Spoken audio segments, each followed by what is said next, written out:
In the first program, what we did, come on guys, Somnath. So in the print hello world, right?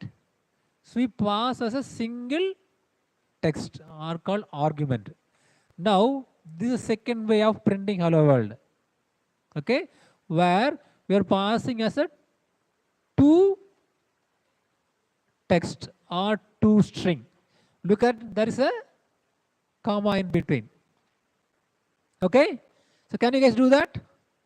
So this is the first approach of printing hello world. This is a second approach of printing hello world. What is the difference between the first one and the second, seventh line? Any guesses?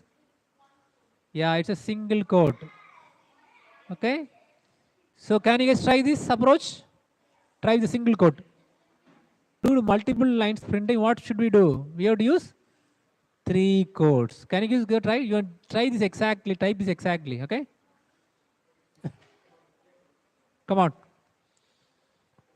You guys will be the master in printing. Okay, by if you complete all this program.